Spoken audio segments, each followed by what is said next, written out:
There's a jar of dirt on my counter that came from the worst corner of my yard. Dead clay. Nothing grew there for 3 years. I tried compost, I tried Miracle-Gro, I tried raised beds. 3 years. Nothing. 30 days ago, I mixed in $4 worth of a black powder. Today, I pulled out a radish. Not a sad, stunted little radish, a real one. Same soil, same sun, same water. The only thing I changed cost $4 and took 20 minutes. And here's the part that made me sit down and rethink everything I thought I knew about dirt. The powder I used isn't new. It isn't some startup supplement. Farmers in the Amazon have been using it for 2,500 years. The soil they created is still the most fertile on Earth. Still, after 2,500 years. Stay with me on this one. The average American gardener spends $120 a year on fertilizer. Miracle-Gro, Osmocote, fish emulsion, bone meal. The garden center at Home Depot has an entire aisle dedicated to feeding your dirt. Here's what none of those bags tell you. Every synthetic fertilizer you buy is feeding the plant and starving the soil. NPK. Nitrogen, phosphorus, potassium. That's what's in the bag. And yes, your tomato plant needs those 3 things. But your soil needs about 40 other things to stay alive. Beneficial bacteria, fungal networks, micronutrients, water retention structure. A $12 bag of Miracle-Gro delivers 3 chemicals and ignores everything else. It's like eating nothing but vitamin C tablets and wondering why you're still sick. The fertilizer industry generates $22 billion a year in the United States alone. $22 billion. And the business model depends on one thing: your soil never getting better. Because if your soil got better on its own, you'd stop buying bags.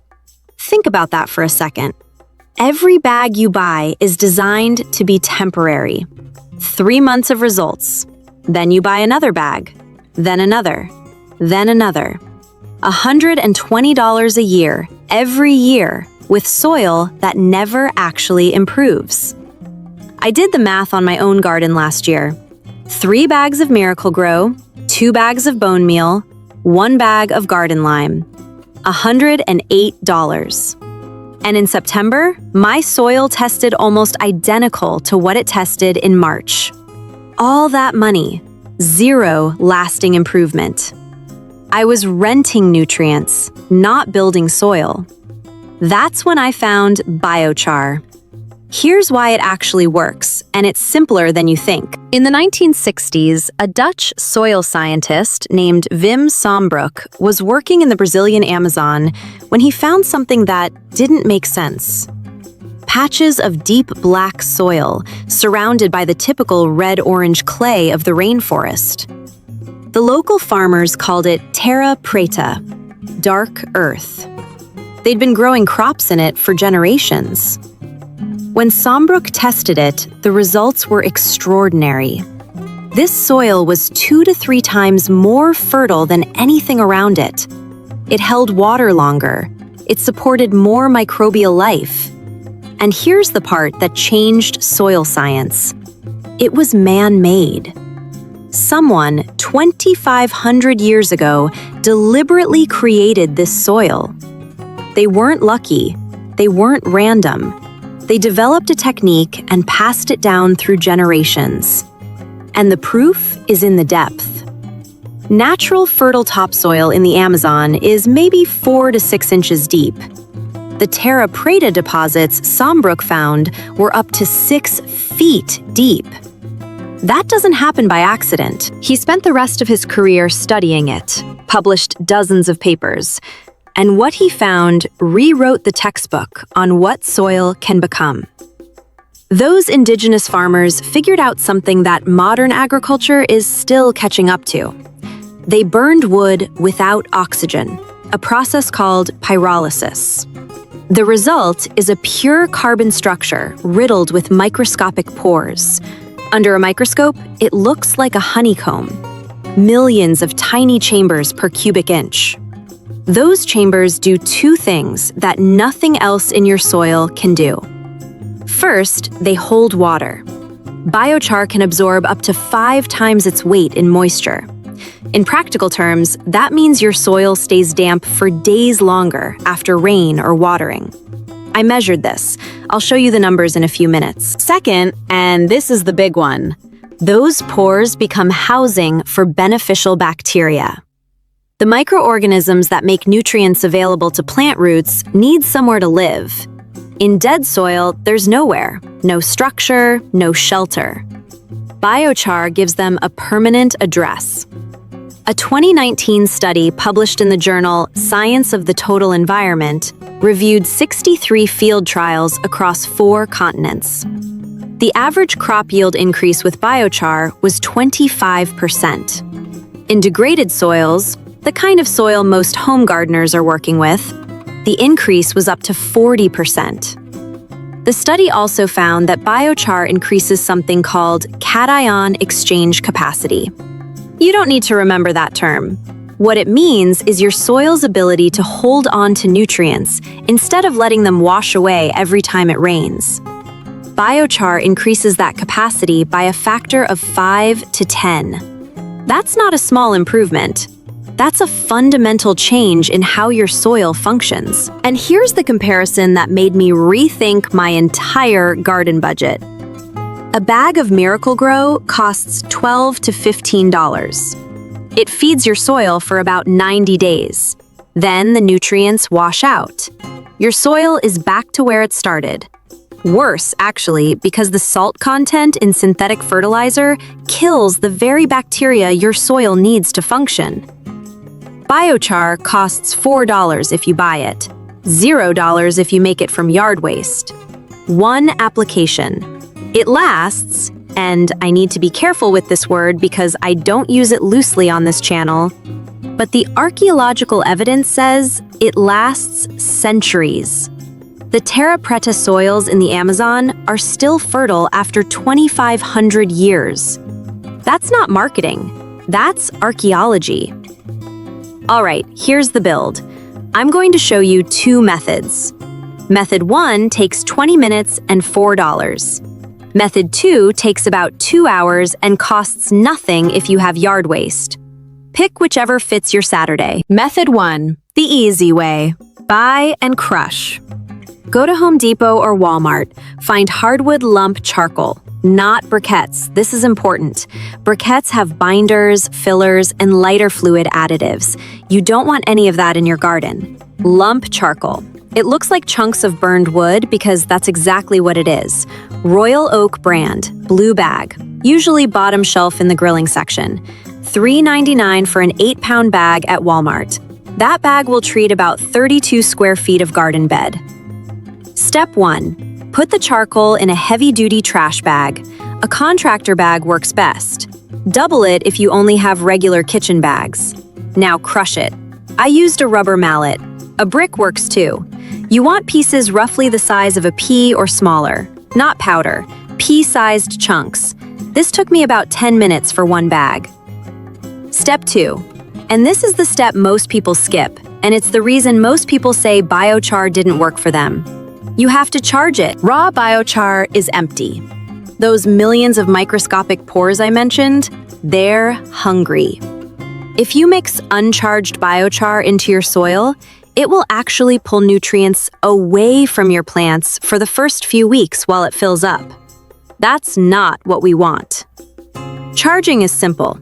Take your crushed charcoal and soak it in compost tea, worm casting liquid, or even just a bucket of water mixed with a handful of finished compost. Let it sit for 24 to 48 hours. The pores fill with nutrients and microbial life. Now it's ready. How do you know it's charged? When you first drop the dry charcoal into liquid, it floats. You'll see tiny bubbles rising as water pushes air out of the pores. When the bubbles stop and the charcoal sinks to the bottom, the pores are full. That's your signal. Usually takes about 24 hours. I left mine for 48 just to be thorough. Step 3. Mix the charged biochar into the top 6 inches of your soil at about a 10% ratio. For a standard 4x8 raised bed, that's roughly 1 bag of charcoal. Work it in with a garden fork. Water it well. That's it. You're done. One time, $4. Method 2. The freeway. Make your own. This is for anyone with a yard, fallen branches, or pruning waste. You're going to do the same thing the Amazonian farmers did. Burn wood without oxygen. The easiest version is the trench method. Step 1. Dig a trench about 12 inches deep, 18 inches wide, and as long as you want. I made mine 4 feet. Step 2. Fill the trench with dry hardwood. Branches, pruning waste, untreated lumber scraps. Nothing painted or pressure treated. Hardwood is better than softwood. Oak, maple, hickory, fruit trees, but any untreated wood works. Step 3. Light it. Let it burn until you see the wood turning black and starting to ash at the edges, but still holding its shape. This is the critical moment. You want charred wood, not ash. When the pieces look like charcoal, black, cracked, but still solid, that's when you stop the burn. Step 4. Kill the fire. Either shovel dirt back over the trench to smother it or douse it with water. I prefer the water method because you can see when it's fully out. Safety note here, do this away from structures, dry grass, and overhanging branches. Keep a hose or a full bucket within arm's reach the entire time. This produces a lot of smoke. Don't do this on a day when your neighbors have laundry out. I learned that one the hard way. I still owe my neighbor an apology for that load of whites. Step 5. Once it's cool, crush it the same way as method 1. Soak it in compost tea. Mix it in. Same ratios, same process. The only difference is this one cost you $0 and about 2 hours of your Saturday. Now, is homemade biochar as good as store-bought? Honestly, it's close. The store-bought lump charcoal is kiln-fired at consistent temperatures, so the pore structure is more uniform. The trench method is less controlled, so you'll get some pieces that are more ash and some that aren't fully charred. I tested both in my garden, and the results were within 5% of each other. Not enough to justify spending money if you have the wood and the time. Total cost recap. Method 1. $3.99 for lump charcoal at Walmart. You probably already have a bucket, a trash bag, and a mallet. Method 2. Free. Plus a couple hours and some smoke in your hair. If you want to go bigger, a 50-pound bag of Royal Oak lump charcoal runs $14.99 on Amazon. That treats about 200 square feet. Enough for most backyard gardens in a single order. Now here's the part I was most curious about. Let's see what the numbers say. I set up a controlled test in my backyard. 2 identical raised beds, same dimensions, 4 feet by 4 feet, same base soil, the hard red clay from my yard that hasn't grown anything worth mentioning in 3 years. Same seeds, sugar and snap peas, cherry bell radishes, and Genovese basil. Same watering schedule.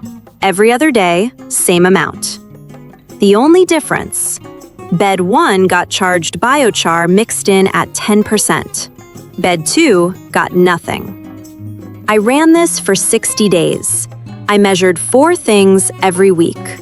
Plant height, soil moisture at 2 inches deep, soil pH, and a visual health score on a 1 to 5 scale. Here are the results. Soil moisture. This was the first thing I noticed, and it showed up by week 1. After 48 hours without water, the biochar bed held 31% more moisture than the control. 31%!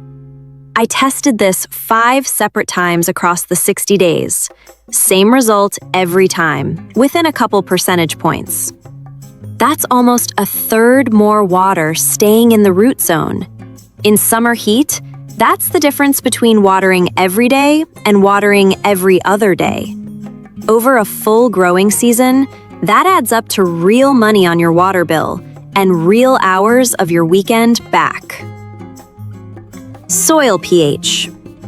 The control started at 5.8, slightly acidic. The biochar bed shifted to 6.4 within 2 weeks.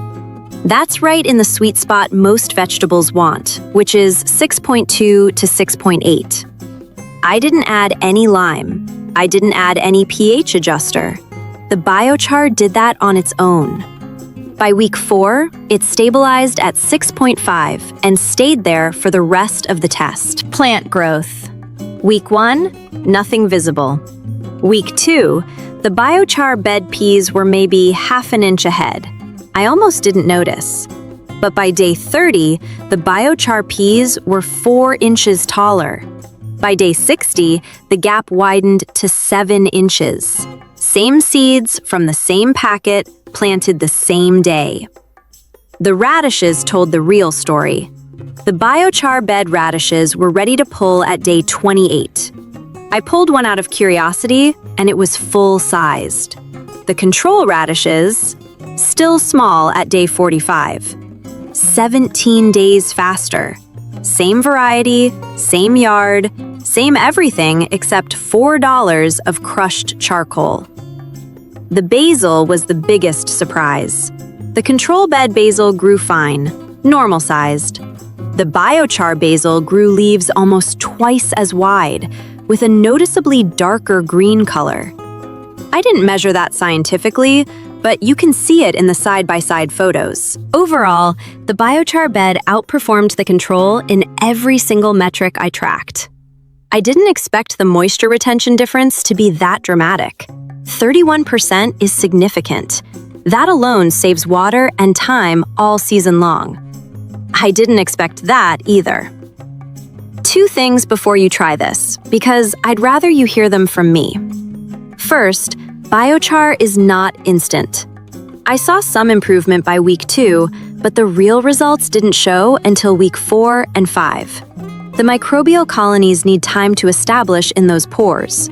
If you mix it in today and check tomorrow, you'll be disappointed. Give it a full month before you judge. Second, biochar is not a complete fertilizer on its own.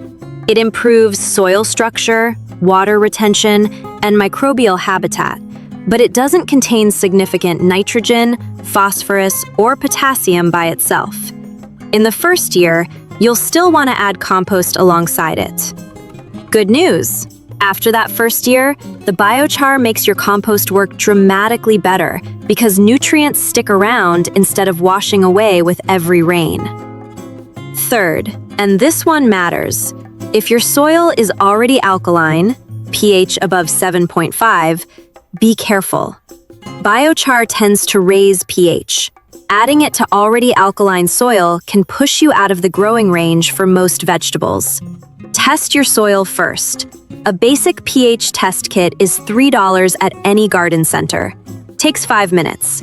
Do it before you add anything. And one safety reminder, if you're making biochar with the trench method, treat it like any open fire. Keep water nearby, don't leave it unattended, and check your local burn regulations before you start. Here's where the math gets interesting. The average home gardener spends $120 a year on fertilizer. That's the number from the National Gardening Association. $120 every year for products that last 90 days and leave your soil no better than before. This costs $4, one time. Even if you add $20 in compost the first year, that's $24 total. And after that first year, the biochar is working. The microbial colonies are established. The water retention is permanent. The pH is stabilized. You're adding compost from your own kitchen scraps, and the soil does the rest. Year 1, $24 versus $120. You saved $96. Year 2, $0 versus $120. Year 3, same. Year 5, you've saved over $500 and your soil is better than it's ever been. Year 10, you've saved over $1,000 and the biochar is still working. The same application, The same $4. Still improving, still holding water, still feeding bacteria that feed your plants. I have never spent $4 on anything that gave me a return like this. Not even close. Indigenous farmers in the Amazon figured this out 2,500 years ago with nothing but wood and a hole in the ground. The soil they created is still growing food today. We studied it. We published papers about it. We called it one of the most significant soil discoveries of the 20th century. And then we went right back to selling $12 bags of temporary salt. $4. One afternoon. Your soil never goes back to what it was. If that saved you money, it'll save someone you know money too. That's the test. $4 spent, over 1,000 saved. See you next time.